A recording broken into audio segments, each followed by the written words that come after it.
Hello, welcome. I'm Sari Wild, and today I'm here with Nova Ohm for her ceremony report for her clarity journey that she is right here in the completion zone of.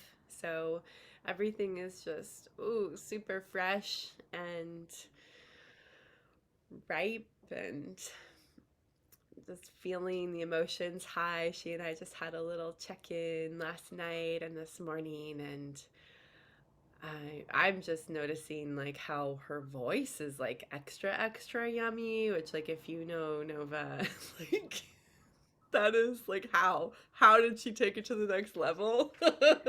Well, we're gonna hear about that today. I was just like we were sending audios back and forth last night, and I was like, I feel like I'm just like cuddling with your audios. and and yeah, just seeing her today, she looks different to me, and she's having getting that feedback from other people as well. So I'm gonna switch this to speaker view, and I hope it affects the recording. Um, so yeah, we are here to witness Nova, and I recently just really understood what the guidance is about for hosting these ceremony reports. I kicked it off doing them myself. There are two that I've done for my recent return to sitting with ayahuasca, and um, and what it is that when we're actually in the ceremonies, I've often wondered if we should record those, and I've had people ask me if they should be recorded, and I have not gotten yeses so far. And but what this is about, and this is recorded, is that we're practicing the remembrance of the breakthroughs, of the initiations. This is part of the integration of them, and also part of I think what it is it's generosity, really. It's that, like, recognizing that when we go through something and then we share about it, we are there's an initial, just like an ongoing ripple that goes out just with the shift in someone's being, especially a manifester. Another manifester I work with, we just had a big breakthrough about that yesterday too. It's just like, wow, if I just sit here and I meditate, like, like I'm sending energy, like energy is going out and it's having an impact and then it's coming back. And then, we get to see all these like magical things that show up. So it's really owning and claiming that. But then when we actually allow it to be seen on Earth, it makes it more potent, and I feel it actually refines the frequency of that. And then there's also a way that I see we get to we get to kind of glean, like, what we each, like, let's say we each have like one piece that we're responsible for. And yet we have lots of other pieces, and so it's like Nova is having like she has gone after her piece. She is on it. And so there's a way when we get to witness her that we can receive that healing without going through exactly what she went through, and then that can free us up also for our piece. And so ceremony reports are a way to share this work, basically, and to practice the remembering of it, because as you'll hear when we get into talking, especially about the first ceremony of clarity journey, which is witness ceremony, that like you have a lifetime of experience with that one.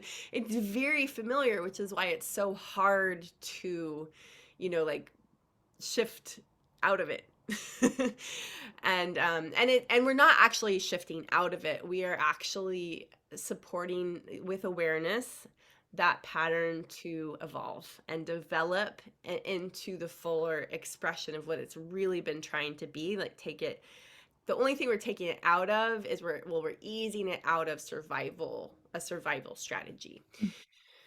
So yeah, also there's a mechanism just for the person who's sharing to remember and practice the new frequency, and practice seeing the old way as what it was, what it is, what it actually is, instead of getting like all caught up in it. And because like when we're trying to get rid of those patterns, they just go deeper, and they adapt further, and they get harder to see and harder to touch and harder to embrace, which is what they really, really, really need. So um, thank you everyone for being here, both live and on the recording.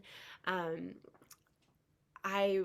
I want to check in because I know Nova had said that she is probably going to be doing this with her eyes closed most of the time. So, um, you know, yeah, I want to check in, Nova, if you might have any requests, like if you would like people to turn their videos off, or no, you're just going to manage that on your own. Okay, Yeah, yeah, thank you. great, sweetie. Well, before I start guiding us into the story, if there's anything you would like to say, like, the floor is yours. Yeah, I'm just looking at all of your faces and seeing you all here and just feeling so moved and touched and in appreciation for your witnessing. Each of you, thank you.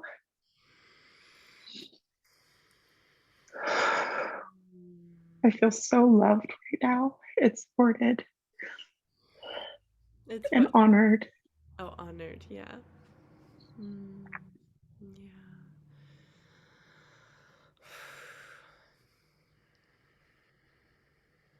Mm,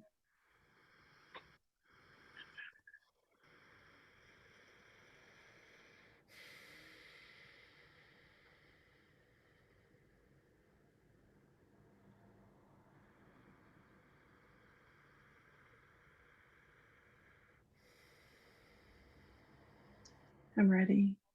Okay. Hmm. I want to speak to one more little piece here, which is a big piece. And this is really, I mean, do you see her capacity stretching? And this is all of our practice. I mean, we are in ceremony witnessing her ceremony report, really. And so I invite you as a witness to take care of yourself and track your breath and sensation in your body. And there may be points where you need to sip on some water or blow your nose, or maybe you want to turn your video off if you don't feel, ready to be seen in whatever may be, expressing through you visually. And generally just, I'm inviting a little more space around all of our receiving. And that doesn't mean you have to receive anything. That could be part of it. It could be receiving your own resistance, or numbness, and just really being with your experience.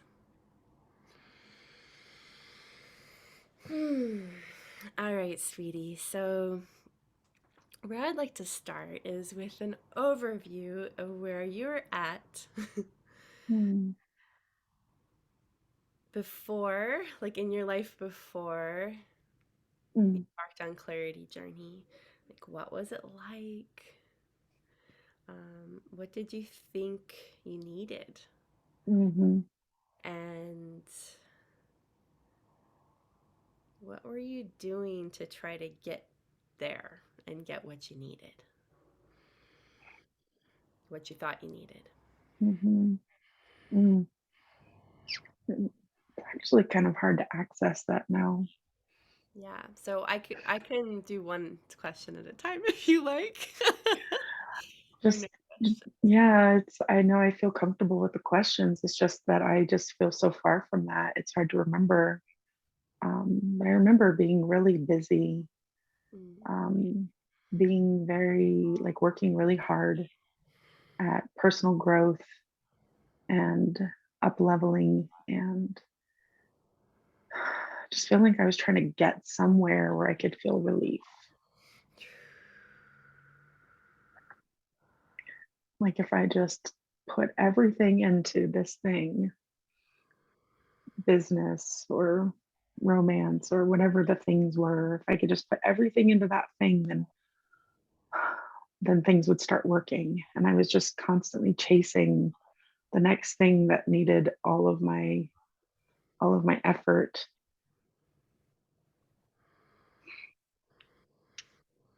I didn't know what clarity journey was. When I signed up for it, I just knew that you were magic. And I was so curious about what it was going to provide for me. And I've, spent an entire lifetime doing personal growth work and tried all the things and have really powerful tools. And I still was not expecting what I received from you through Clarity Journey. I didn't know what I needed until I found it through this work with you. Mm. Mm.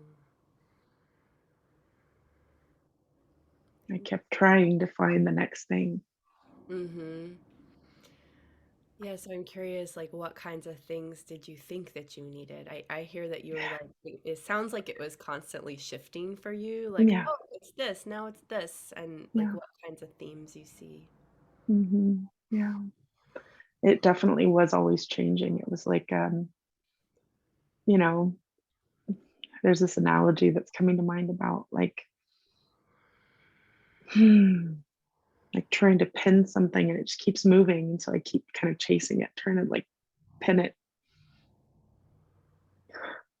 but something around, you know, money, business, and just showing up how do I need to show up for my clients so that I can finally, you know how to do business in a way that will create financial, resources that I need so that all of my life can be easier was a big theme. Um, because it felt like that was, a big barrier. It's kind of like the squeaky wheel thing where it's like, this is the big thing, right? But then like once you grease that wheel, then you go, holy shit, there's so many other things that I actually really wasn't even aware of because that one squeaky wheel was so loud. And so I kept thinking like if I could just do that thing and like business could be okay, then everything else in my life would just domino into being okay. And so that was one of the big things. I thought I needed more strategy. I thought I needed more strategy about how to do it. I didn't realize that it was something that was actually way deeper than finding some strategy to meet the goal. Yeah, I feel like so out of touch with that person. It's really hard for me to pinpoint details from back then.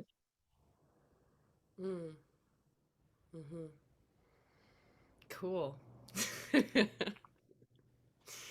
This is definitely something that I'm excited for other people to glean from you because I have just, I mean, witnessing you, like you just pick up so quickly, and Mm, it it can be hard to. I mean, I've seen it be hard. I've experienced it be hard to, know, um, divert from the loop. Like just like even like I think the sensation of looping can be because it's so familiar when we're mm, clocking so many um so many decades really with it, Mhm.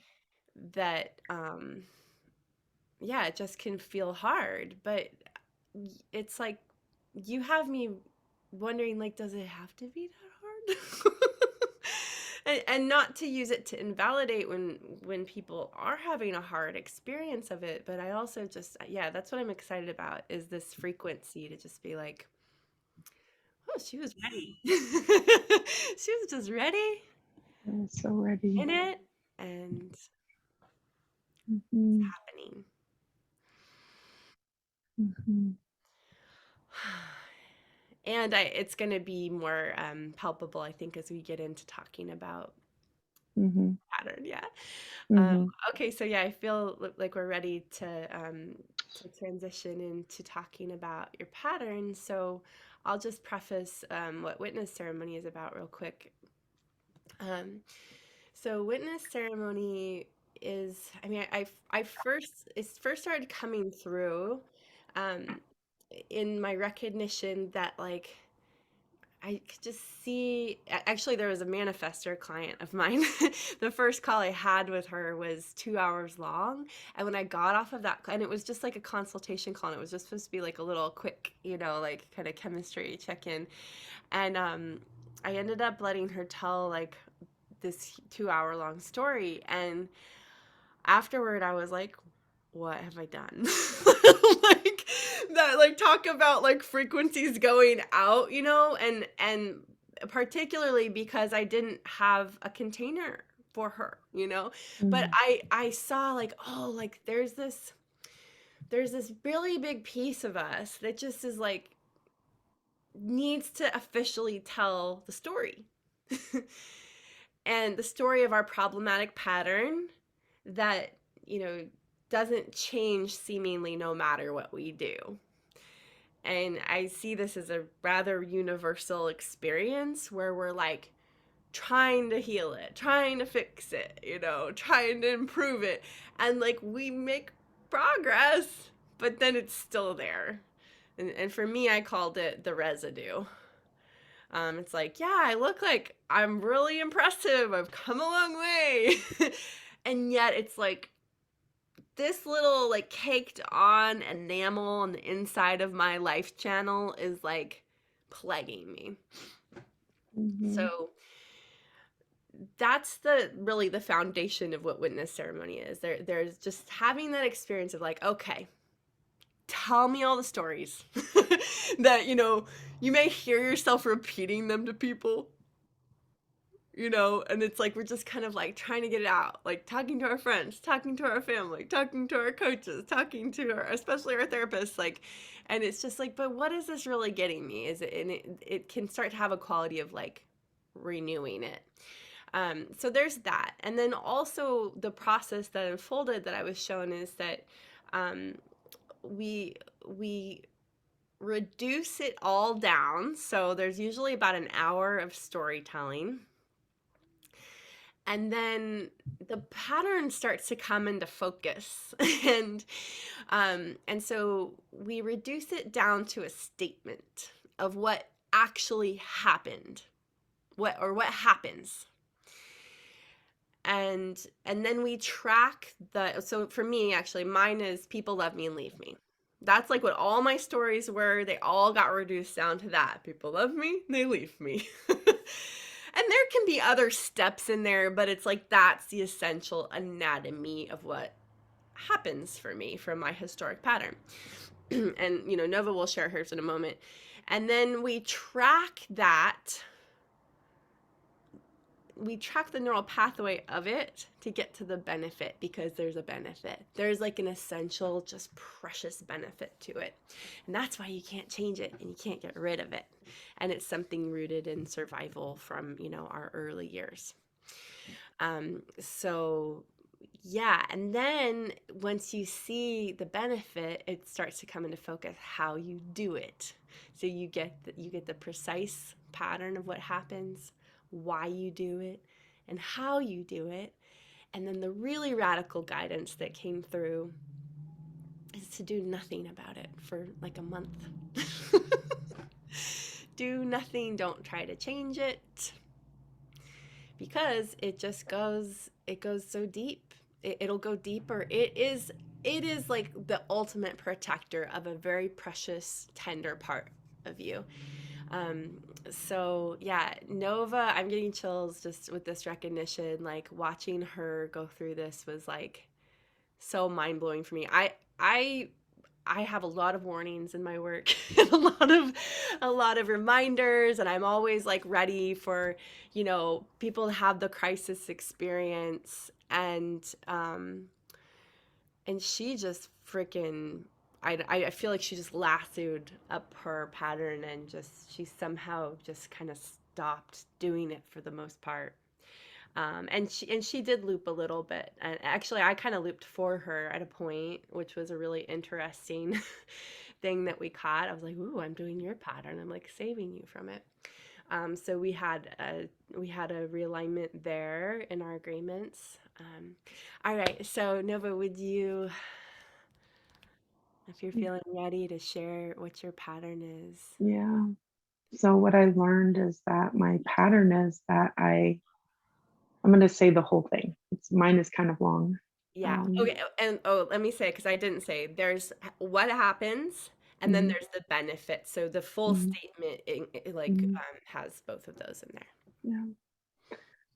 So my pattern has been, we'll leave it there, has been that I hope for love, support. So I give a little, and then when I receive a little, I invest everything, and everything crashes so that I can just be.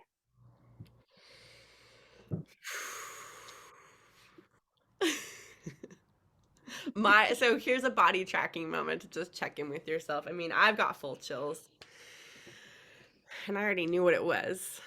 And you might have other sensations that you may not associate with being positive. Mm, It's possible that it could be, rattling your own pattern. mm, So that's our nausea is normal. If that's coming up for you too, just letting yourself have whatever your experience is.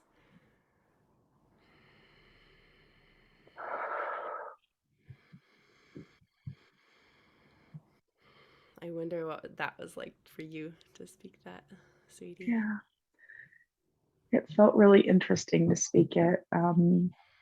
Interesting in the sense that it was fun tracking the full sentence because it's kind of morphed into a shorter kind of like I just overdo, it crashes so I can be. It's kind of how it's so it was nice kind of tracking each word that was so intentional around what the full pattern was. And then also feeling, and this is surprising because I've done ended up doing a lot of recognition in my own life around this pattern and changing some really big things, but not feeling it in my body right now. Not feeling like it's alive in my body right now. That was an interesting thing to feel right now. Mm, mm. I would love for you to say it again. Hmm. I hope for love, for support. So I give a little, I receive a little, and then I invest everything until everything crashes so that I can just be.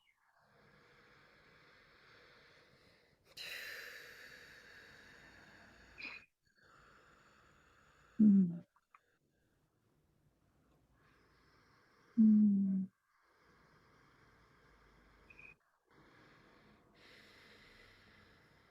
So I feel to give some specific examples of how that would play out, and mm, I'm open to it being, me trying to take it over for you too. So but I'm wondering if there's any particular story that you might like to share to demonstrate it. just one. So, I mean, the beauty of it is that I found it everywhere. It was like a fish that's like, where's water? And then all of a sudden it's like, holy shit, everywhere is water. I mean, it was everywhere. It permeated every area of my life, every relationship in my life, even the one with myself. Um, the ways that I was showing up in work, in my family was sort of the first place that I realized that it really touched me. At the time, I had my oldest daughter and my grandson living with me, and I realized, holy shit, I have been doing everything so that it could all just crash, so I could just be. And I started to do less, and it was so uncomfortable and correct. And Yeah. it started correcting things. Mm. Yeah, I would love to hear more about how correct it was for you to be in it. Mm. In the pattern. Yeah. Well, I guess actually I want to, oh my goodness. Hold on, I need to plug my phone in apparently. All my batteries are saying that they're running low. Oh, I have to grab it down here one moment. So, one thing that feels important to share about this was that going through witness ceremony with you, um, the experience of witness ceremony specifically was like it reset my body in a way. There's this way that you held me in this trance like space through this process that just reset my body in ways that I know that there was, this thing about like, don't try to change it, but like I couldn't not, because I couldn't at that point give anything. Like I just couldn't. My daughter would be having a hard time in the other room, and I just didn't have anything in me to give. And I'm crying about it now. I don't remember it being sad or painful at the time, but now that I'm reflecting back on it, I'm crying because it's so fucking beautiful, the ways that I honored myself in that. And just showing up in that in each moment, just feeling into what my body was up for or not, and allowing that to guide me. And then from there, I just started to notice in other areas of my life where I would feel my body start to effort. And then I was like, oh, wait, so I'm going to be reworking how I do business. And I'm going to be reworking how I do, you know, everything, how I take care of my home, it showed up in every area of my life. I just felt it that I didn't have that energy. And then, over time, I found myself in patterns, like in romance specifically. This past weekend, I caught myself and went, oh my God, I have been doing my pattern again for the past month. Wow. And it was really beautiful to, I think over time, my body started to, get back in those old habits, and I didn't have that same freshness of it. So it did build up and it happened. But then I caught it, and I caught it so much earlier than I ever would have in the past. And my partner and I celebrated, oh, we caught it. We caught my pattern. We got to experience my pattern. I was so grateful to him to go along on that ride with me, and grateful that, some shifts have changed and we don't have to do that. Not in the same way anyway. And then the other part of that was that I caught that I do that with myself. I do my pattern with my own relationship with myself. I've told this story of being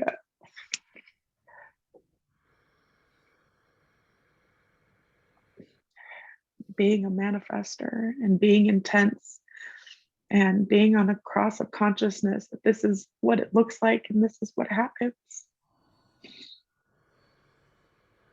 And when I realized that it was my pattern, I was Mm. able to give myself permission to do it or not. 'Cause that's the whole point in all of this is like, okay, sure, I can keep doing this. Yeah. It's so beautiful to see, to know, and to feel the ways that this pattern isn't trying to hurt me. It's trying, it's giving me what I feel like I need. It's protecting me. It's found its best way, and it's just, showing up. It's not like it's bad, right? And so it's like, sure, we can keep doing this, but in the freedom of allowing myself to do it, my body just doesn't have it to do it.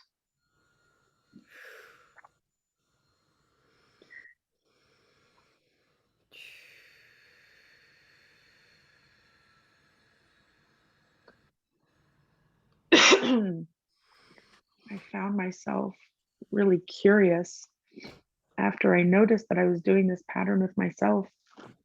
Found myself really curious, like, well, then what happens if I'm not doing this? Like, how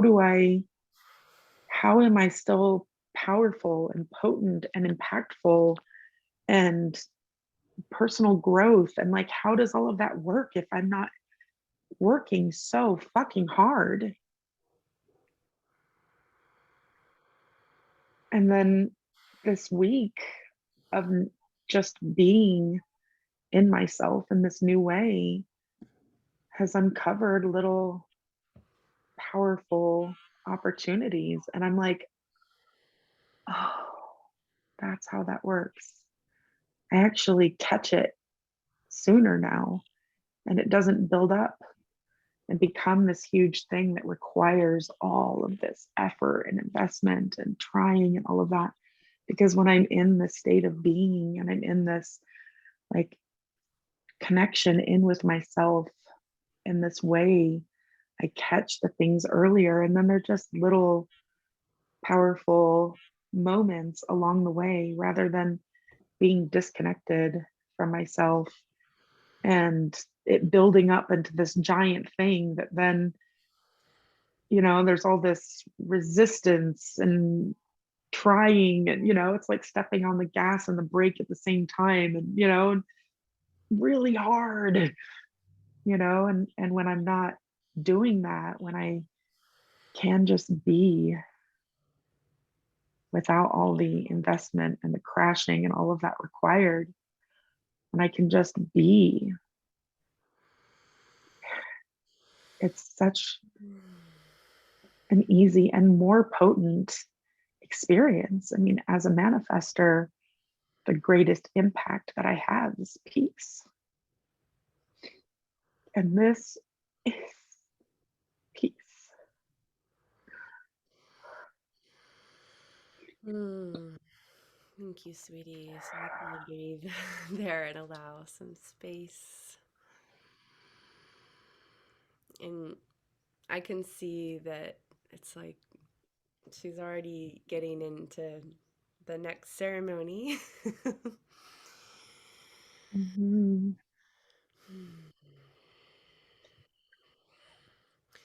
And I also would like to, support just having some specifics here.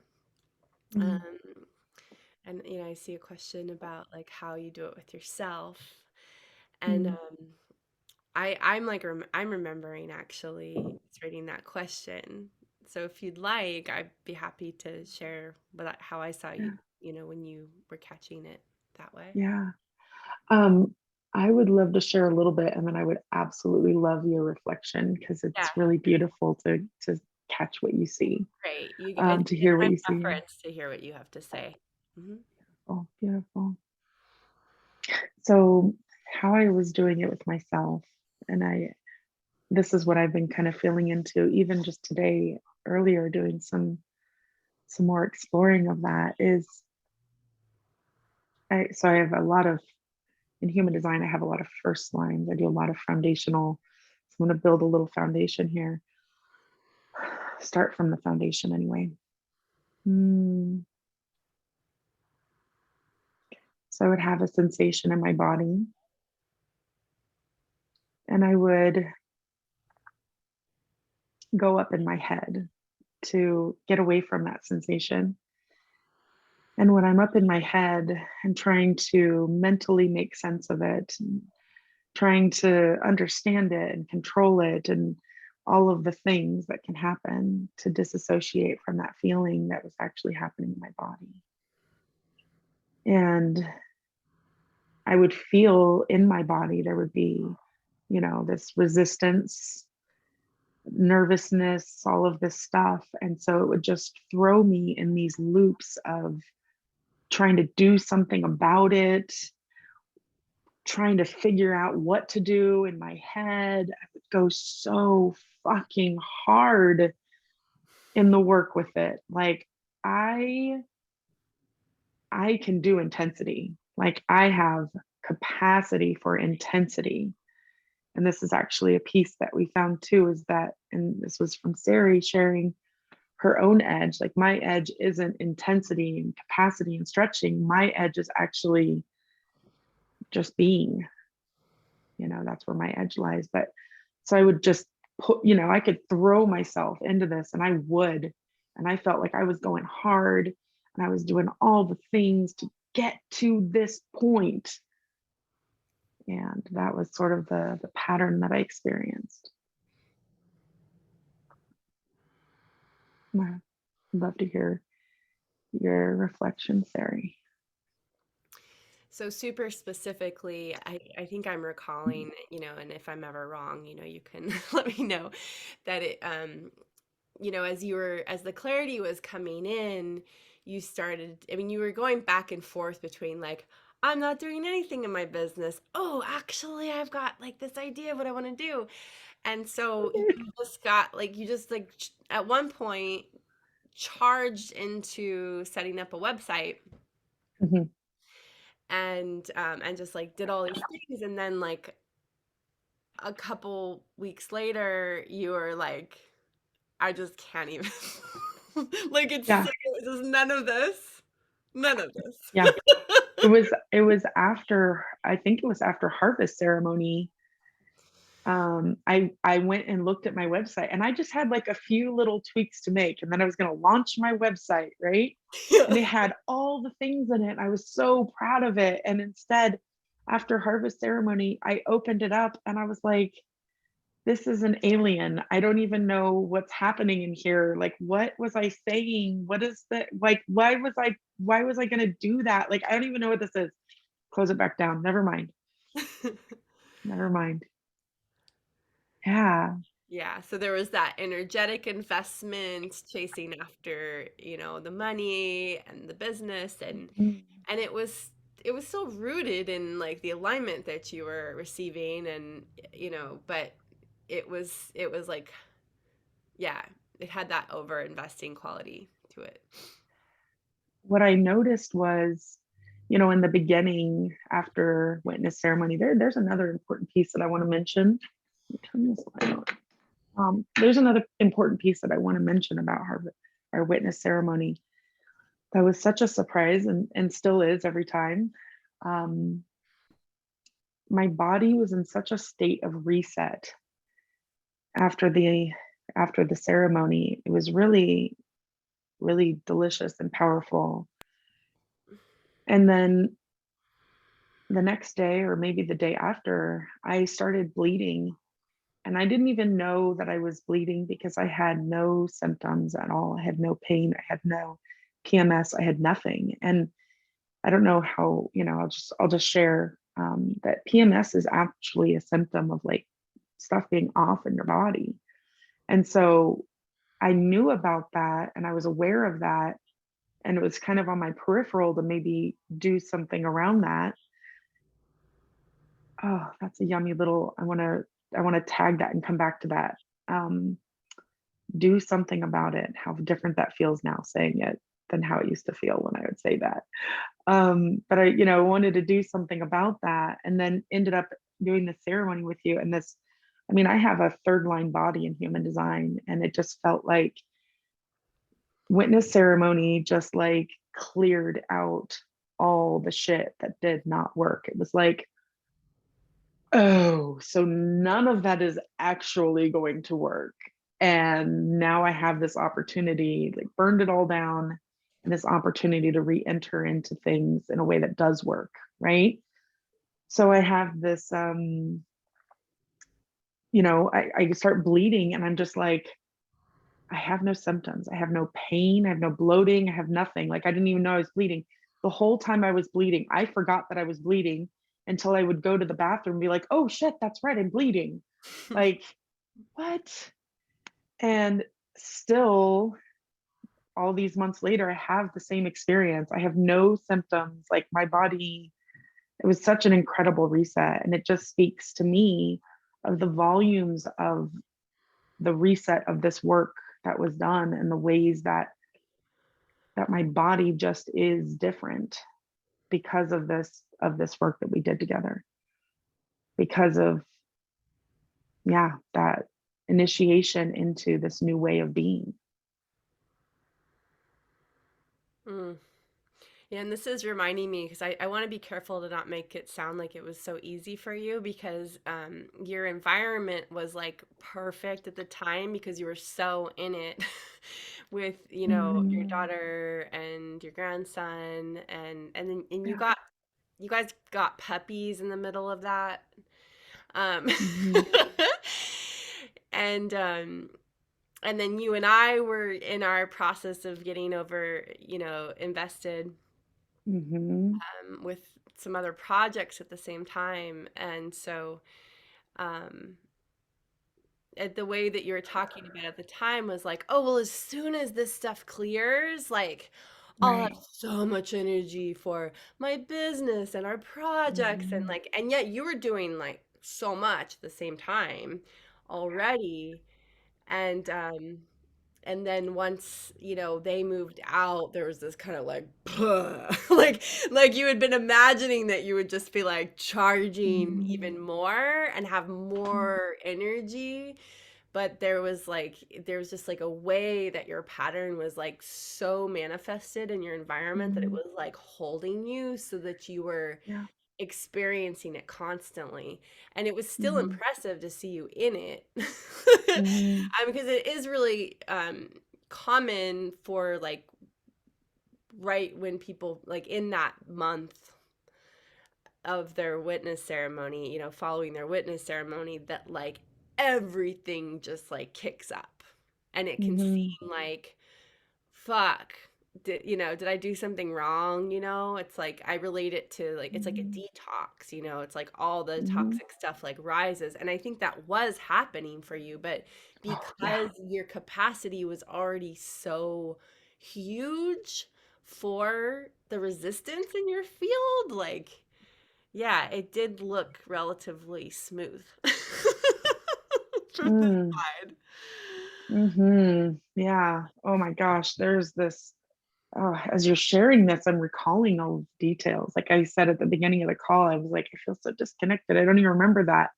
But now that you're sharing, I'm like remembering, oh, right. Yeah, no, that's right. That's right. That was so, yeah, like my environment was so, and that was sort of, I feel like actually, wow, this is going to be a great segue into the next ceremony. But there was this way that I was like, I can just be in peace, but my environment is always making me not be in peace, right? Like the story that I told about, the people around me and life just forcing me to, be something different than, and so I was rising, up and matching, with my overdoing and my overworking and investing everything and things, you know what I mean? Like just doing all of that. And I never knew until we recognized this pattern that I was doing that so that it could just fucking crash. So I could finally just be, I could say, look, I did everything you guys wanted. I did everything that everybody said was supposed to be done. Now, can I just be? Can I just be? Hmm. And this is the writing that came through in announcing, your the ceremony report was just this recognition of like when you are a high voltage being Like it can take a lot to take you down. And that's what I'm seeing in these patterns with, manifestors and manifesting generators and generators. It's like, I mean, I see it to a lesser degree with generators because they tend to be just like this kind of one step at a time. Um, but then they can have even more endurance to go, and just like pace out what's out of alignment in their life. They can stand it for a long lifetime. Yeah. That it's like to actually be brought to the point where you get in touch with the stakes of living that way is like, I mean, it can reach some just really catastrophic levels. And my recognition with that too is that, like, that's your spirit going, like, I demand consciousness, I demand alignment. And I think that's what's really been so impressive to me about Nova, witnessing Nova's journey, is that um she was able to really, like, fully see what she was doing to herself, and also, as Mm. you said earlier, like, how it cared for her, how it took Mhm. care of her. But that it just takes it took such courage and grit, because she could she could keep going for a long, long lifetime like this. Mm. Like, she doesn't Mhm. really have to do this work. And she'd already been brought to her knees by life, several times. And she just gets up and, like keeps going, because she had such a huge capacity for resistance. Yeah. I used the analogy in one of my sharings about this, that I felt like I was running a marathon at a snail's pace. It's just like I did so much work. I was just like doing so much and I wasn't getting far with it. I mean, I was on the inside, right? But like the the actual mileage of that. And I had, like you said, like this capacity to do that and get knocked down and just jump right back up and keep. Like, I could have just ran that fucking marathon until I died. I could have, and Well, I feel I think that so. the unconscious commitment was actually to build up the intensity to a point, right? Mm, So that you could crash, and nobody could say that you didn't fucking try, or that you don't get to have a break now. But the break would be so brief. yeah, yeah, And yeah, then you just kind of start over again. yeah, So instead and, of it being and progress, it was actually like this kind of pressure that would build until it just, you know, mhm, would push you over. mhm, and yeah, and the brief, the break, it would be like, "Okay, now I can rest," and it was like I was just resting to start again, Yes. you Yes. know? It was like, "Okay, so I'm resting so that I can build up the energy to jump back in again." And I've seen a manifesting generator in ceremony get to the benefit, and then, I mean, it was like a second before Yeah. it looped. Mm, I God. remember I was recalling recently the process of getting to my benefit. I remember you had shared like, "Okay, I'm gonna ask you these questions and we're gonna go through it." And there will be a moment. And I remember at some place, I don't remember what it was, but I remember feeling like I got the benefit and you being like, "I think there's something more." And then you asked again and I answered. I was like, "I just want to be." And I just bawled. I just emptied so much because of the feeling of being. It felt so good and so inaccessible, and like what I was made for, but not able to actually get to do, to get to experience. I remember that moment of what that felt like when I said it and just everything gushed out. It was so potent. Just being feels so potent to me. Mm-hmm. Yeah, so it's like you can see right here, everyone, like how like that release that he's talking about without the consciousness and the held container, that's the crash. Mhm. Mhm. And so it's not that she doesn't like it's accurate in her being the crash. It's just that the expression of it and like Mhm. I think of this kind of archetypally, like the archetype of it when it's, in the survival mode is a crash. And then as she allowed it to evolve just with having support and spaciousness Mhm. and consenting to it, it's a release. Yeah. And then we get to find out what else it is, which is what Yeah. we get a glimpse of in highest access ceremony. Let's just transition. Okay. I want to say here too, I meant to say in the beginning, but I had more of a preamble than I thought I was going to have. Um, is that so th- some of the people who have gone through this with me are desiring to train in it to Mhm. facilitate so we can reach more people. And Nova's one of those people. And Jerry, who's on this call, is also, he had his ceremony report last week. And you can watch that. Um, an amazing conversation we had about it. And so Mhm. there is an opportunity if you feel the resonance and you're like, oh, I want to do Clarity Journey, that Mhm. I'm still facilitating it, but if you would like to come in through Nova or through Jerry, like they'll be with you on the journey Mhm. and they'll also be there to offer integrative support. Mhm.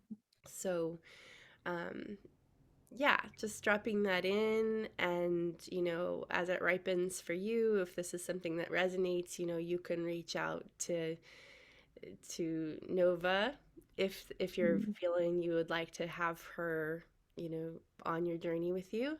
You could reach out to me Mhm. too. Mhm. All Mhm. right. So, witness ceremony shows us like how you create the life we want to change, basically. And why. And why you don't have to change a thing. Mhm. Um, and that awareness itself allows this ripening to happen that it kind of can't help but change over time. Mhm. You can't unsee what you see in witness ceremony. Now, last year when I had developed witness ceremony and then I was just like, oh my gosh, everybody needs this. I was having the experience of like, oh, because I'm a fifth line in human design. I'm a 5-1. And I was like, oh, I actually have a universalization.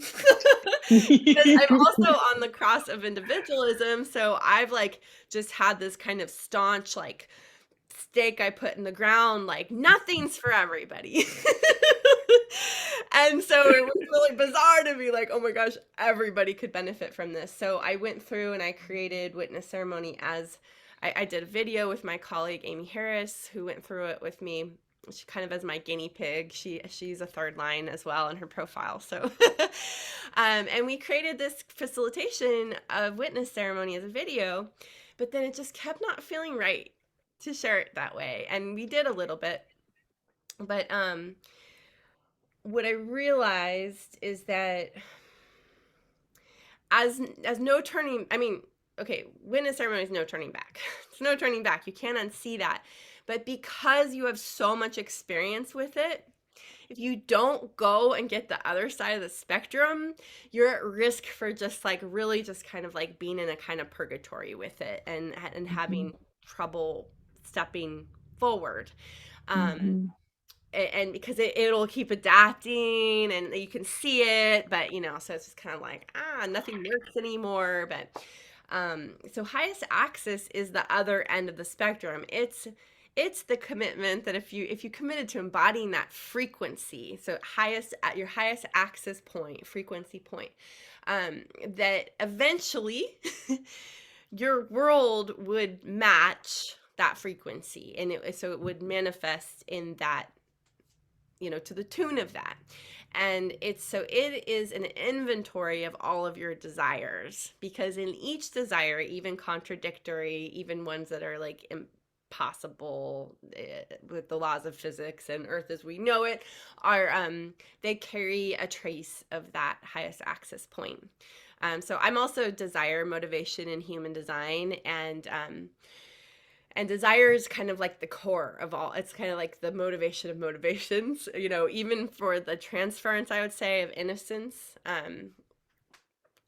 Being, and as innocence, people can be like, I'm like afraid. I'm afraid to talk about my desires because I'm not supposed to be motivated by desire, but you still have them. And so highest access ceremony is not a manifestation exercise. It does Mm. end up playing out that way, but it's not like, oh, you said that you wanted, I've had people say like, I want three more kids, and I have three kids, and I wish I had no more kids. Actually, zero kids. That I have a desire of having a life where I have no kids. So it's not like I would be like, you have to have three kids now, or you're going to have three kids. It's just a desire, which is kind of like, it can point us to that frequency, basically. Mm. So, and Nova's was really, for me to facilitate it, was quite an experience. I learned a lot because I had to like kind of be a stickler with her. She kept going really general, and I had to actually get tough with her, and I asked Mhm. permission for that, and she said Mhm. yes, and then we just had the most amazing breakthrough. And Mhm. I think that why I had to get tough was because of this great capacity she has. Like, she Mhm. gets into a yummy place and she's like, "This is fine. Like, Mhm. this is good enough. I'll hang here." And I was Mhm. like, but I just feel like you're holding back still. Like, I Mhm. like even lying to yourself a little bit Mm. is how it felt to me. So it was really like, whew, like that got my temperature and my heartbeat up to really show up and serve her in the way that I saw, because it's like, I mean, nobody really wants to piss off a manifester. But sometimes that's the gateway. That's the guardian of the Mhm. truth that they're carrying. So, it was a great honor to be in that space with you, and be someone who's willing to have that projected at me, Mhm. and then pull through the other side. So Mhm. yeah, I'm Yeah. curious, like, where you would start with it. Uh, People get I frustrated. guess the first place I would start with it is by saying that afterwards I was kind of like, "Wait, what? What what was the point? Like, what am I supposed to be integrating? I don't." Like, with Clarity Journey, it was so clear. It was like the pattern, like, this is the thing, and I've always experienced it, so I like tangible results with it. But with Highest Access, I kept being like, "Wait, what did we talk about? What was the," it wasn't like super clear to me. And then as we did the integration calls and talked about the things, and it was just like, "Oh, right. Oh, right." And we ended up having some really deep calls. We had the one where we went inside my body and found, what was going on in there. And we had some really intense, incredible calls around that. But there was this one point in Highest Access that was so huge for me as a manifester, that I wanted to share. And I was really excited to share on this call because it feels like the essence of the manifester experience in this life. And I know this was not the biggest thing for you. Your biggest takeaway for me was something different. That definitely is a part of it too. Definitely. Part of it. Yeah, But this, it yeah, is the this, same, but yeah. yeah. But for me, it was like, so what happened was we were imagining I was in this space and I'm just like in my ooey gooey being, and it's all yummy and there's all these, yummy people and it's all this yumminess. And then this person comes in and is like disrupting me, like coming in and just being like trying to like interrupting me and like what happens? So he's like, so what happens? And I was just like, like the feeling of being disrupted when I'm like in this like peaceful ooey gooey. Yeah, I was just like, oh, it was so like distant from that feeling of being in that peace, right? And there was this like my first feeling around it was like, I'm just going to ignore them because I just want to be in my peace. And then I can't recall the details of it, but it was something around, I don't know if you can help me with this, Sari, but there was something around like just noticing that moment between me being in that place and then the disruption. And there was this like moment where I realized like, holy shit, this is what manifestor anger is. It's that being interrupted when I'm in my flow, and then realizing that actually he did not disrupt my flow.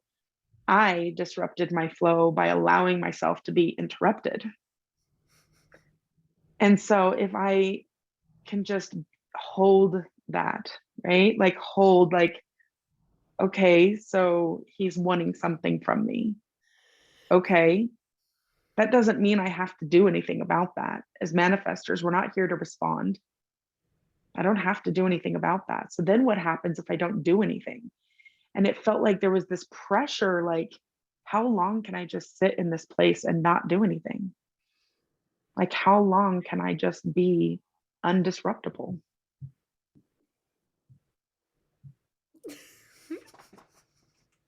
And what happens if I do nothing? What happens if I do nothing?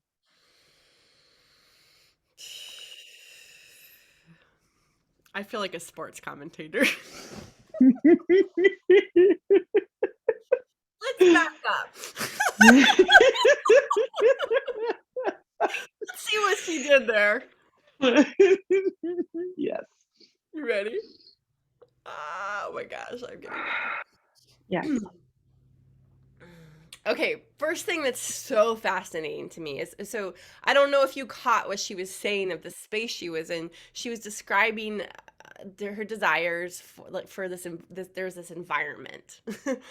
and and there are these people, and she was sitting and she was holding space and she was speaking, and there were all these people there and they were all the right people. And then in her vision, describing her desires, this dude walks in. So it's a desire. Do you get that? It's one of her desires, but she doesn't see it that way. It's like, who is this dude? Like, Mhm. no, he's not part of this program. He's not part of this vision.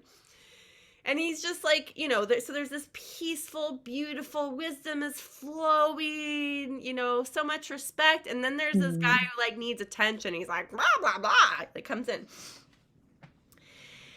And so there was the like, you know, I'm not here to be interrupted thing. Like this is happening to me. And so like the first instinct was because her desire is to not be interrupted or disrupted, right? So her first thing was like, I'm ignoring this guy because I'm not here to be interrupted. But Mhm. as we actually ripened into what her nature was with that, she found herself presencing with him. She actually Mhm. stopped talking to the people. Mhm. So she was interrupted, but her energy just like opened up and just was like, great, you need attention? Here you go. Like, we're all just looking at you. And whatever happens with that, being with that attention, the impact of that space that she gave him, this like ripple started to happen. Mhm. And Nova was met with like, whoa, like I thought this is what we were doing. I thought this is what I was doing. I thought this is what I was asking for. But Hmm. the gift of this interruption was actually this like expansion of like cosmic proportions that was like rippling out. And there was a point where Nova was like, I don't think this ever ends. Like, I Yeah. don't like it's just like, okay, I'm gonna go crazy. Like, what happens? Like when the container of just like Earth as I know it is like pops out and pops out and pops out, and like where does my impact end? It just keeps unlocking bigger and bigger spaces. Hmm. And Hmm. so that's where like the word for me, my Yeah. recognition of it. Yeah. So Nova's big takeaway, which by the way, she was forgetting in integration. It was so, so cute because she was like, I don't even really know what happened. And I was like, it was so clear to me as a witness. But I was like, um, I think you're eternal. I think that's what we're being shown here. You're eternal. You like eternity can't be interrupted or disrupted.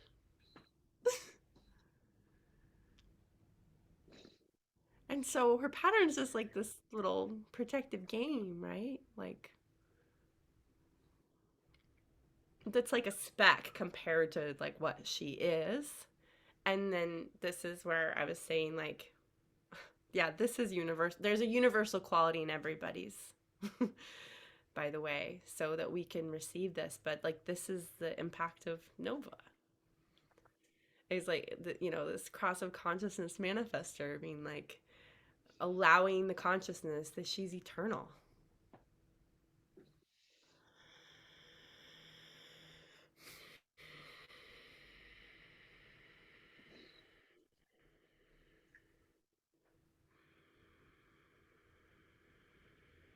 And then like you might even be able to hear your own kind of like little, I mean, to me they're like way on the edges right now, but just the yeah but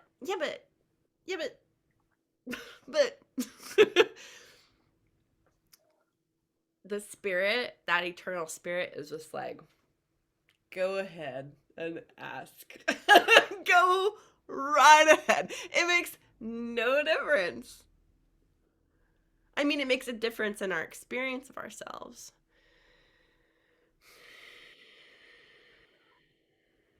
and our experience of eternity.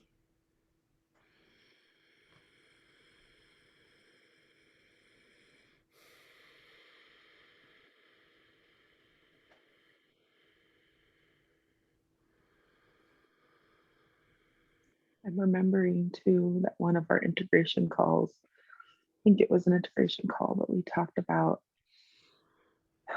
the mystery, that space, that mystery space, and being comfortable with it, where we don't know,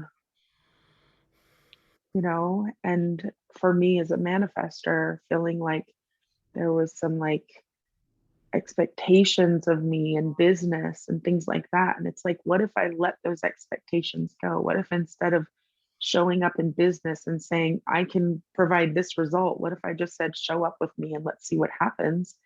And we don't know what happens. And I just let it be. What if I ended a call and felt like I didn't do what my mind thought that I was going to do, or whatever, or I didn't show up for the person in the way that they wanted me to show up because I have this eternal way with this mystery void space that I can just let people be in that without feeling like I have to bring them into something that they can see and feel and know.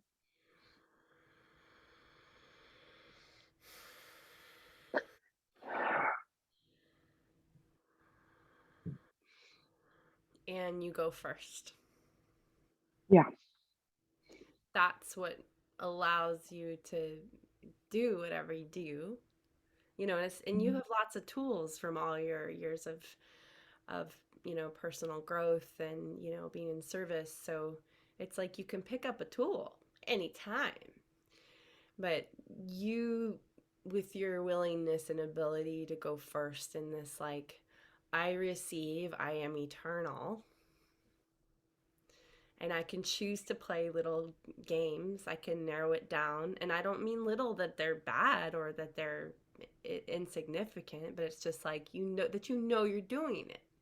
Like, okay, we're going to create tension on this, you know, the focus on this. We're going to like cook this. We're going to build the pressure, you know? But all along, you know that like you can hit that release valve anytime and all is well.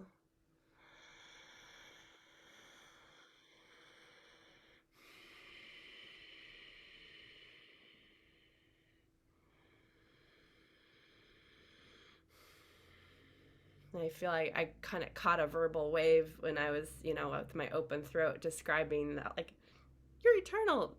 So I want to back up and just say, like, that moment when I mean, I actually wasn't going quickly when I said that. Um, I think I may have said it sounds like you're eternal. And that was like a peak moment for me because that release thing happened, you know, that used to be a crash, right? And you were like, Right. the emotion moved through, Hmm. and just being Because there with you was is holy, you know. what I realized, and this is a theme for us manifestors, is the ways that I was trying to hold the impact in. I was afraid of it rippling out. I was trying to hold it in because we can be afraid of our own impact, afraid of what it does. So I had been trying to hold it in. And in that moment, when I was seeing it ripple out into eternity, it was like, this isn't mine to hold. I can't hold it. I'm sending something out. What am I sending out? Am I sending out holding on, clenching, or am I just opening up and letting that ripple out into eternity and be eternity?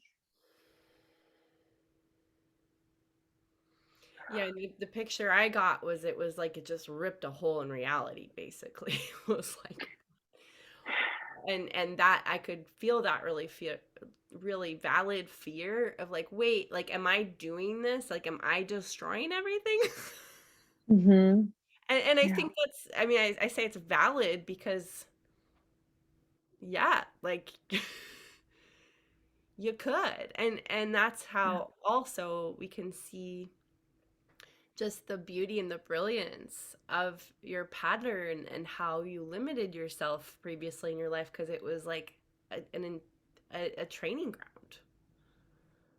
Hmm. And Hmm. that because of all that you did, like, you actually have this readiness to have the awareness of your power. Like, you can trust yourself with it, Hmm. Hmm. and you Which also know is, how to pace it. Like, you yeah, could slow it down and yield time. yeah, yeah. I have the capacity to hold it. As you're saying that, that's what I'm feeling is all that capacity I've built up doing all this work and investing and whatever. Actually, what that capacity is made for is holding my own power. Yeah. I mean, it's just, it's brilliant. And, you know, so like, um, our conditioned mind would say, you know, because there's this very real grieving that happens with witness ceremony. Like, I didn't have to be doing that. Like, oh my God, like, I invested so much and it was for nothing. Which nothing coming up is, I think, like, kind of cueing us moving into harvest ceremonies. Yeah. It was all for nothing. But it's like, as you expand and like your perspective of the benefit of it and how well it served Mhm. you and how well it worked, it's like it Yeah. wasn't for nothing Right. at all. Like, you were training yourself Mhm. in your And body. it was like all of these pieces were, good. They were helpful. They just were like arranged in some way that was creating just more mess than it needed to be, making things harder than they needed to be just because of how it was arranged. And so it was like when we could just kind of take these pieces and honor them and put them in the places where they fit, like my, capacity to hold is actually my capacity to hold, my energy rather than blessings. This like having to work so hard and holding that, like there was just these pieces that was like, oh, if we just take this piece and it fits over here so beautifully, and then it's like, oh, I see how that works now. Yeah. Yeah. Yeah. Hmm. Mhm. Hmm. Okay. I Okay. have a note really fast that I wanted to share. Hold on, let me just feel in and see if it still feels correct. I looked for it earlier and it did at the time, but yeah, there's one last piece I want to share about the undisruptible piece was actually something that you said on the call last week, which was around what you said was that, and it's totally out of context, but that people will, you know, that there's this pattern that happens, in families where people will spook the kid out of their body so they'll play the game, right? And that to me felt like part of that undisruptible piece was it was like, for me, I realized I had, after my daughter was born, so she's 13 now, my sister shared with me that she thought that I had anxiety and she shared some ways that she noticed it. And I was like, oh my gosh, I didn't realize that. I couldn't see it before. It was again the fish in the water, right? And so when I was able to see it, I started feeling into, and I realized that I was like afraid to allow myself to just be at peace and in peace because of something that would happen that would pull me out of it, right? And so after you shared that last week on the call, on the other call, I've kind of been noticing it this week. Like there's these times and pieces in life that are like trying to, that show up, people that like they're uncomfortable in their own body. And so they're interacting with you in some way that like tries to get you to play the game. And so it's been interesting to kind of observe myself when I do play the game, when I don't play the game, but just kind of like observing that pattern around, what feels like that undisruptible piece. Does that make sense? Yeah. May have opened a whole nother No, Pandora's totally. box. Well, so yeah, we talked about it on Jury's call. I've also Mhm. written a piece about it called Yeah. Soul Puppetry that you can find Hmm. in my writing on innerglowing.com. Yeah. Um, but yeah, I'll just speak real quick to that mechanism.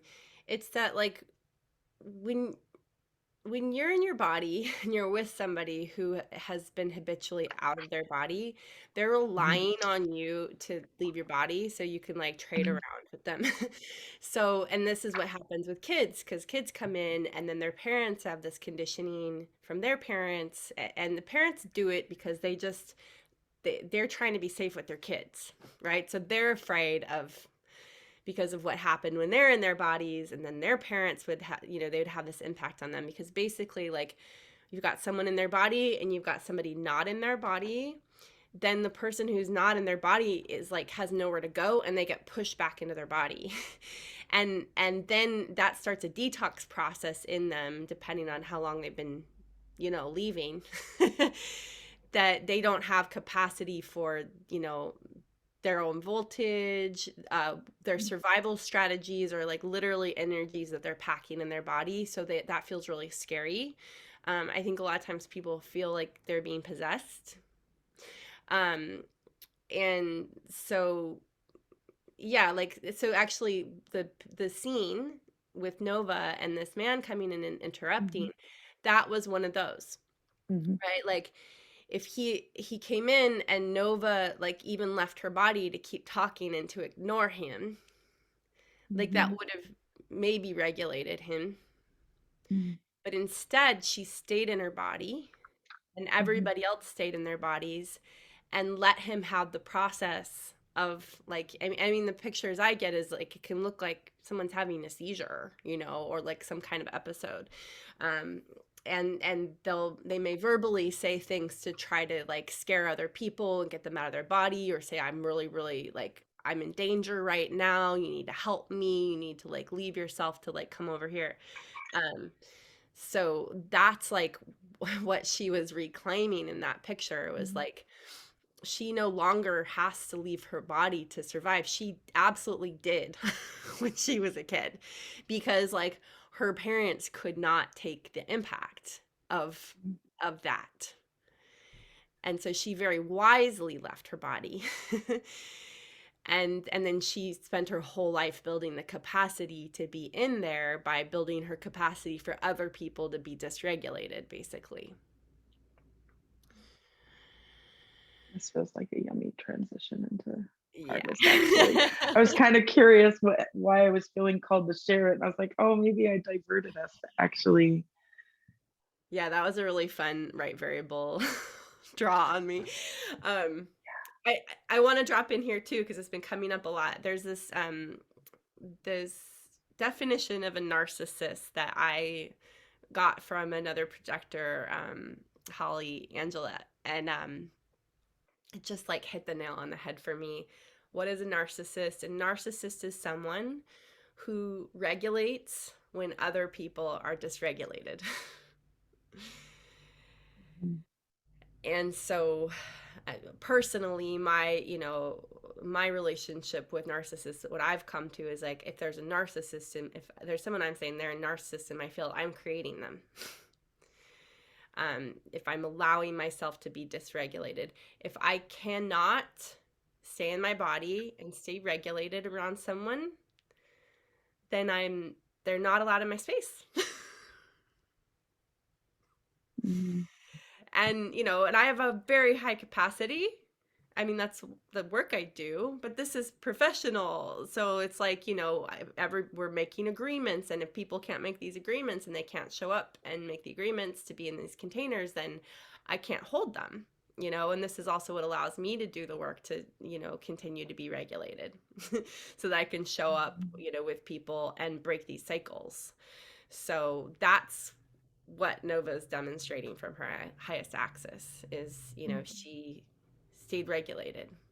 And she also faced the impact of herself staying regulated. Like someone Mhm. might have a seizure if they come into my space. Mhm. And then there's also that responsibility of like, if you're going to let somebody come into your field.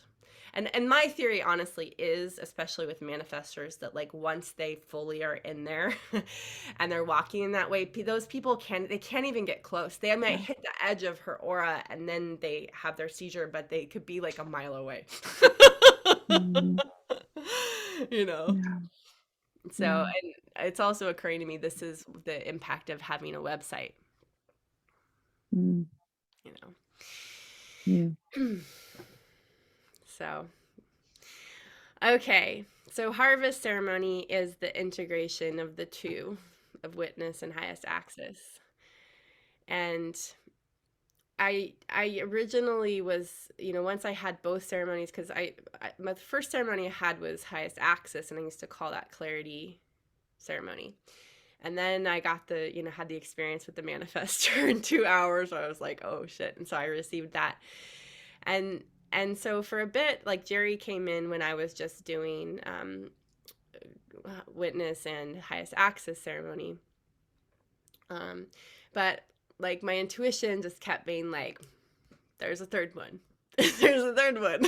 And like, um, the whole point of the whole journey is that you see in seeing the gap between the witness and the highest axis, it points directly to what bridges that gap.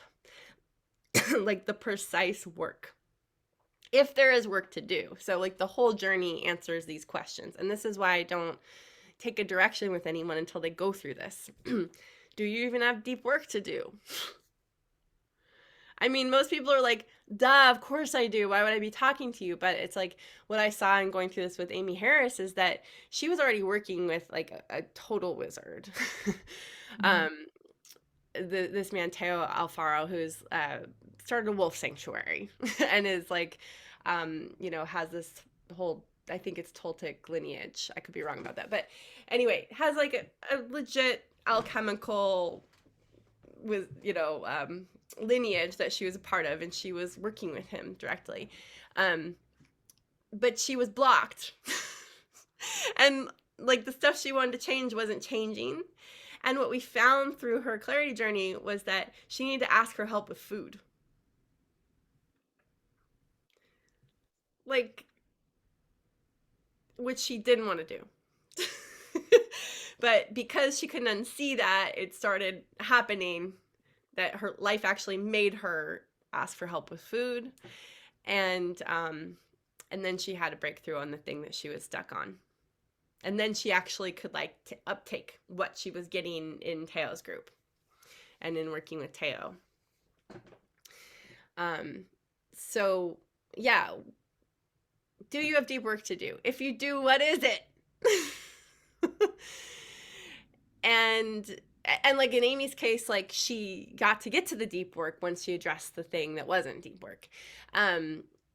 I mean, it did turn out to be deep work, but it wasn't like you don't like hire a coach to ask for help with food. Do you? I don't think so. And then, is this the time to embark on that work? And then the fourth question is, am I the coach? Is it me? I'm going to assume that. What? I know, it was just cute the way you said that. Is it me? Is it me? It might not be. It might not be. So, yeah, because like, oh my gosh, you guys, I think we all can relate to this if you've shown up on this call. If you've signed up for this, like, you get it. There's so, I mean, so many of us are being called into like our higher service. And there are a lot of people coming onto the scene with like really great work and getting good at the marketing of it too, you know? And yet, like, I mean, this was my experience, like I said, with the residue. Like, I just kept doing this great deep work and like hiring people I didn't think I could afford and finding out I could pull it off and all this stuff. But like the residue is still there, you know, because I didn't know what my unconscious commitment was. You know what I just realized is that coming into clarity journey and you know, I've taken all these coaching courses and business stuff and whatever. I was like piling more on, and I thought I needed to pile more on that was going to work.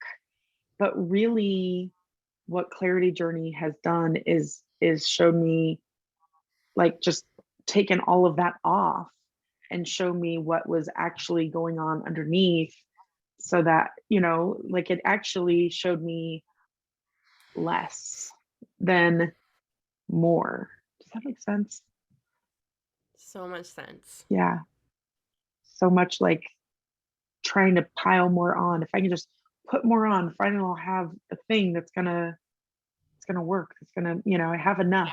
I'll take the intensity. I'll sprint through this.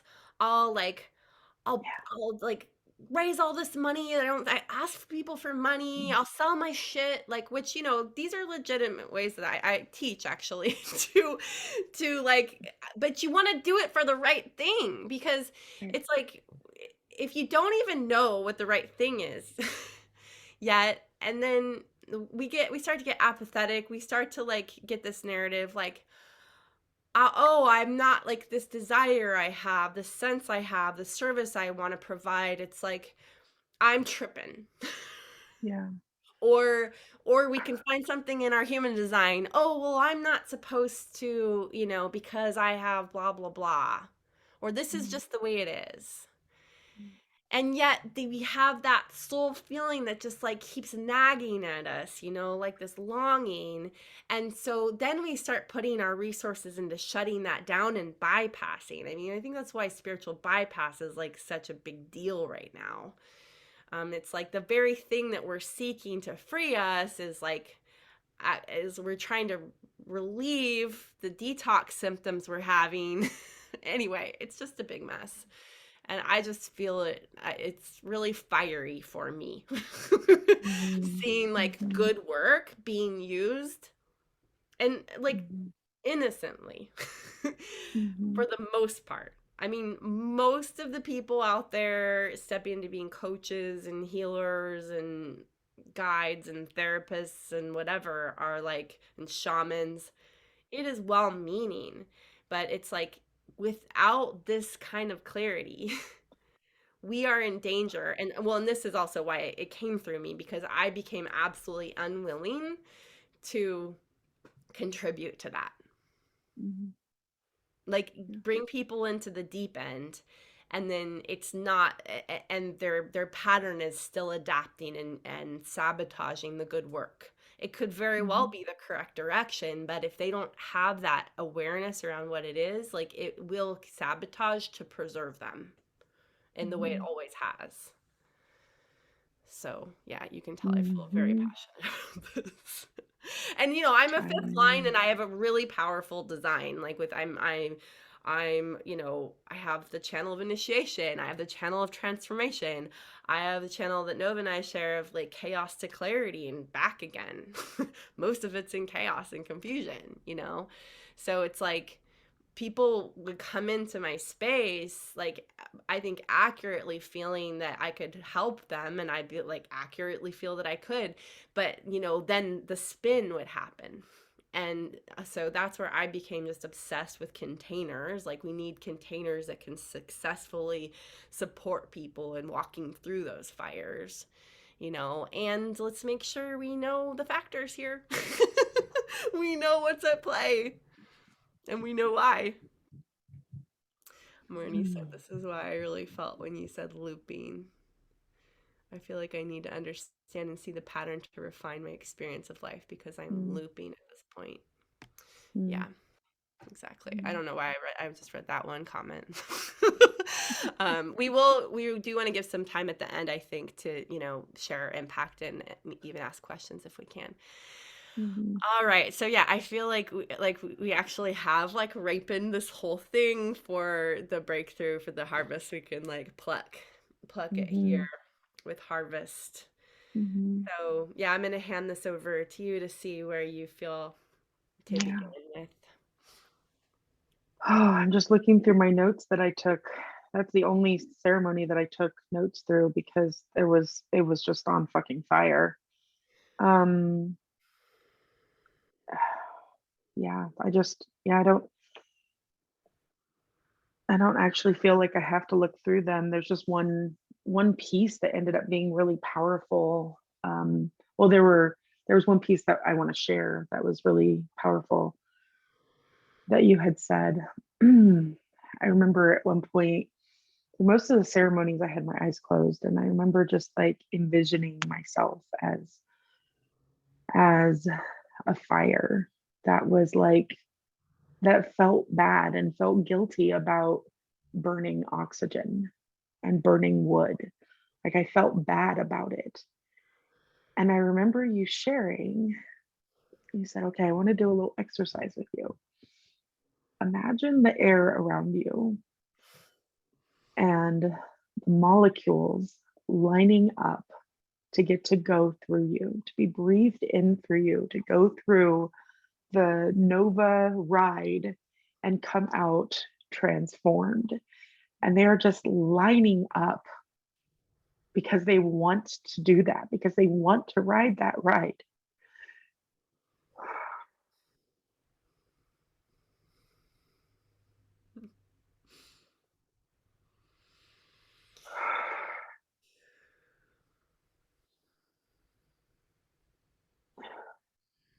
And that gave me such deep permission to just burn, to trust that everything that came in was lined up for it, that it was a blessing. It was a blessing to them.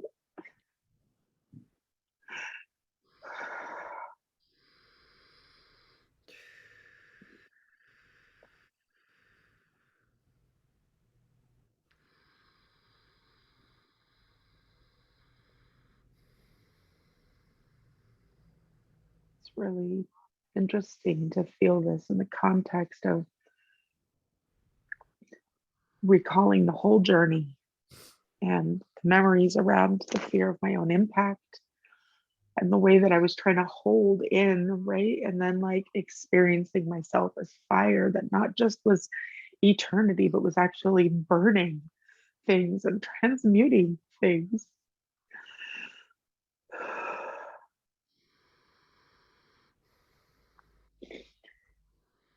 And there was this fear as a third line person around all the bodies left in my wake, but I then was able to see the blessings.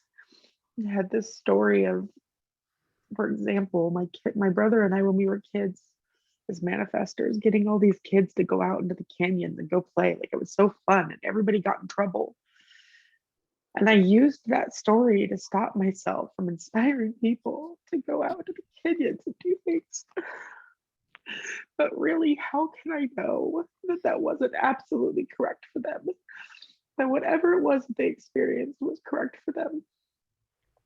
And I've used these stories to keep myself small when I am fucking fire and I'm here to burn oxygen and burn wood and blaze brighter and hotter and allow the things to come to me and be burned and go through the Nova ride.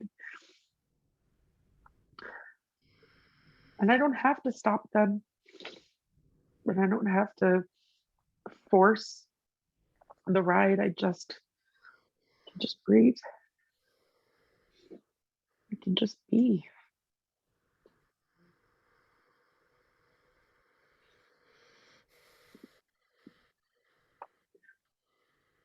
I can just be eternity. Hold the mystery and the capacity of my being.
can do this for a really long time now, just letting you know didn't have the capacity to just be as long as I can now. Yeah. Yeah. And I did like put some time restraints on myself today. So I just thank you. And the thought came to me like, you're welcome is what to say.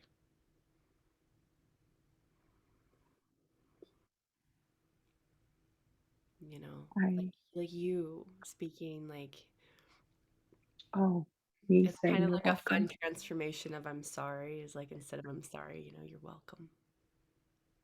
Welcome. Like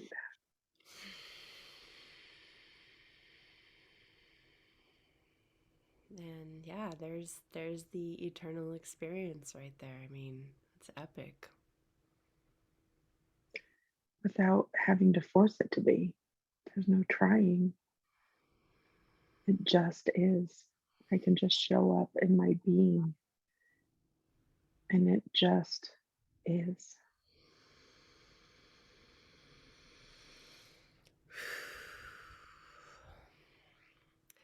I mean, I just think that's perfect. I don't have anything else to say about harvest.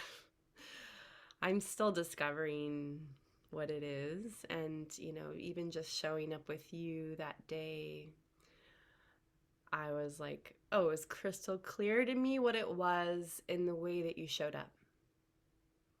I had like zero question about how to guide it. Mhm. Um, I remember that you started with pulling a card, which was the Seven of Discs, which was all about harvesting mhm. the pregnant woman that was ready to birth, and there was just so much magic to it. And there was also the story of the dam holding so much water and allowing that water to rush out, and the sacrament of that water nourishing, and that it wasn't the dam's responsibility what happened with the water, that the water could flow on and it could become tainted in some ways, and that wasn't the dam's responsibility. I remember feeling this permission to just allow everything to just unfurl and release and flow and move without withholding. Yeah. Well, it wasn't the water's responsibility. Mhm. The dam, there is some there, but, and then we could see, the benefits of the dam, even with the destruction that it created in the environment and then that it would create when it's released. But as for the water, like, Mhm. it's just blessing. It is. It's even when it's toxic, Yeah, it's doing its water job, you know? yeah. Just felt less like I needed to try to pull all the strings to hold everything in all the ways, and instead could just be like, not fucking mine. Yeah. I wonder if anybody else could feel that in that silence. I know I did. There was a point where I caught myself. I'm like, I'm holding this call and I'm just like, I'm breathing. And then I was like, oh, but I closed my eyes and I just let myself be in it. And there was like some unfurling happening. And I think we can be rightfully cautious about that because, we don't want to be unfurling like in unsafe places. Mhm. Which I think just highlights the service that's being revealed through your clarity journey, that like you're someone that people can come and unfurl with. you know, and that you are pioneering like what it takes to have a safe space for that and to provide that, and the anatomy of that, those kinds of environments and containers and presence. So Mhm. okay, so I feel let's open up for some questions. And I actually probably should leave a couple minutes before the top of the hour because I did book myself right up Mm. the top of the hour today, and I have to pee. Which I usually do when I'm with manifestors. I need to drink a lot of water and I need to pee a lot. Speaking of release, um, like what I'd like to do is just see if there's a question or two. I mean, maybe just even one because you can see how we can go on and on. Um, and, we can create more, we could have an integration call too for, like I did for mine. Um, and, talk more about, have a more interactive one if we feel like doing that. Nova's just like so fun to do this stuff with. So let's see if there's a question, and then I would like to go around and offer everybody the opportunity to share how witnessing Nova is impacting you, and in like one word or one sentence. And it can be really easy to like run off and like say a bunch more words, but let's just really just, yeah, actually, let's go for one word today. One word. All right, so I see Alexandria says she does not have a question, just a lot of all encompassing. Thank you. Is Mm. there anybody who does have a question?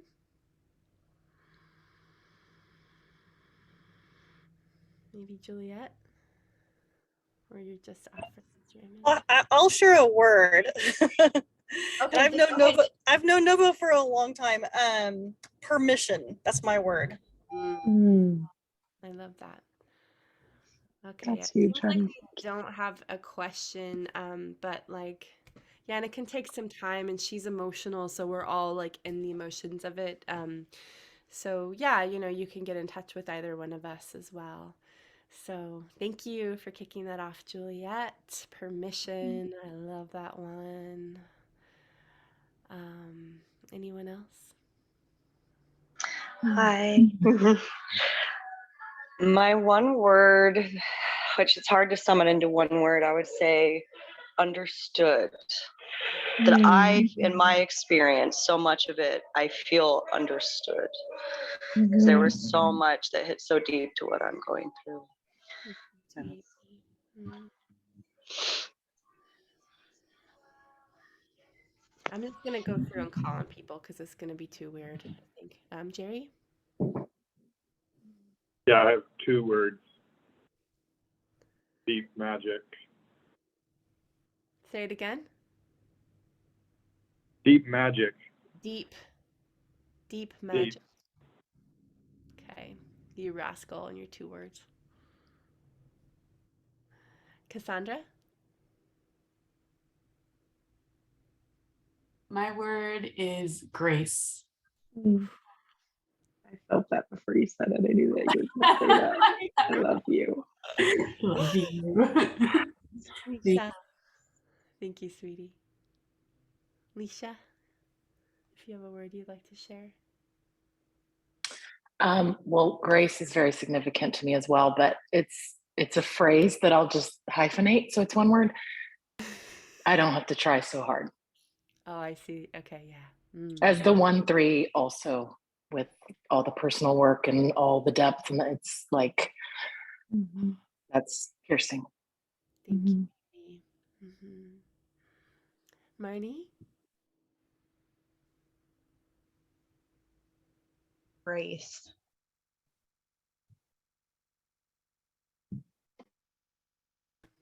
Alexandria?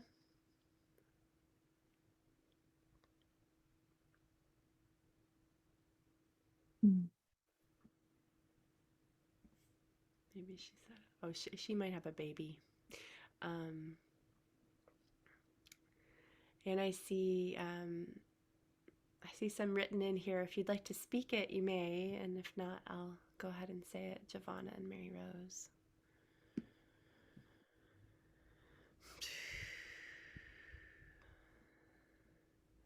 So I see from Giovanna, and oh, Mary Rose looks like she might say hers. I can speak it. Peace. Mm.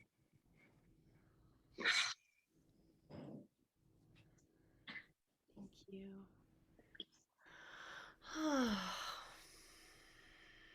And those of you who are watching the replay, you can pop it into the comments on YouTube. You can message it to Nova on Facebook or our Mighty Networks in the Continuum or wherever you find her.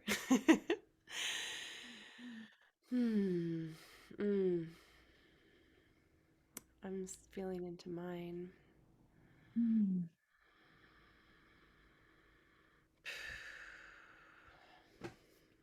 Open. Mm.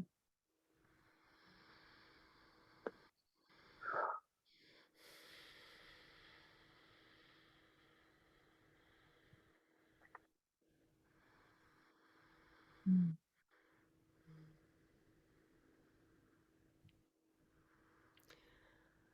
Well, sweetie, if you would like to share your impact, perhaps,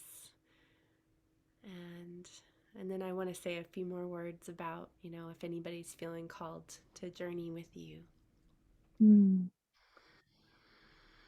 I just want to thank each of you again for witnessing me on the recording or on the call or in the recording also, but how powerful it has been to actually open my eyes and see you moved by my sharing, witnessing.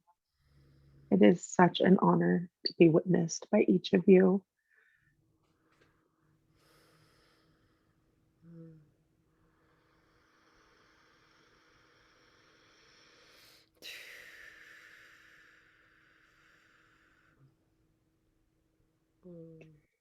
And Sari, thank you from the bottom of my heart. Deeper, I can't even fathom how deep, for not only Clarity Journey, but for creating this container and space for the ceremony report. Being able to track back through it has been a really powerful experience. And I feel so grateful to get to share this incredible experience that I've kept very private over the past few months. It feels so incredible to have the space to be able to trace back through it and share it and give these gifts that I was given and that I am able to give.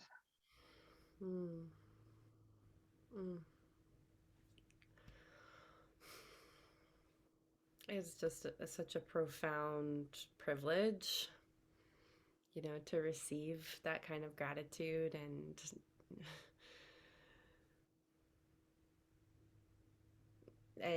to get to support you. I mean, honestly, like, as a left angle cross and a projector, like, it's just, my dreams are coming true.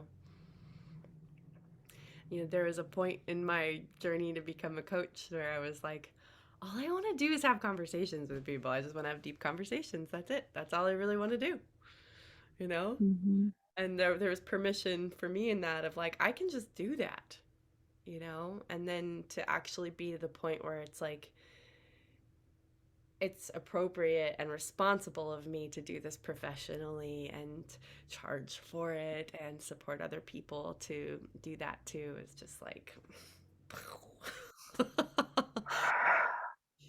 so, and a dynamic that I've seen is, the energy types, y'all shift and like everybody gets the benefit of that. And projectors, like, we get that impact through helping the energy types shift. So it's quite quantum. Yeah, it's definitely my experience. Yeah. So grateful. So yeah, we have these amazing, courageous people who have stepped into and gone through their clarity journeys and then feel like they feel called to share it with other people. And so we have on this call Nova and Jerry, and there are some others coming through. And the way it'll work is, it's about 3 months of work for Clarity Journey. Sometimes it's longer. We just do what it takes. The ceremonies themselves are about a 2-hour session, and then there's 2 integration calls on the books, and then there's also extra support, which I call the bat phone. So if you were to journey with Nova or Jerry, they would be witnessing your ceremonies, me facilitating your ceremonies, and your first integration call after each ceremony, and then they would facilitate your second integration call, and whatever else you work out with them, if you do. And they also would be probably part of the bat phone. I certainly would be. So yeah, and this is, you can express interest and not know if you're ready or if it's time. I imagine, as because I mean, just with my own capacity, we're probably going to have a wait list pretty quick, so that can be maybe a comfort to you. That if you like start your process of inquiring and just express that you feel a resonance, that you can start connecting with whoever you feel called to come in through, whether it's me or Nova or Jerry or the other people who are going to present. And yeah, we just connect about it, and we see and allow the alignment, and support you in enrolling yourself in it if that's what you feel is gonna is your step, if you want this kind of unstoppable clarity. So well, there I went and took myself right to 2. So I love you so much. Thank you, everyone. And yeah, I hope it's clear that our doors are open. And thank you for being here. Just you being here is like such an incredible impact. Witness is very powerful. Right.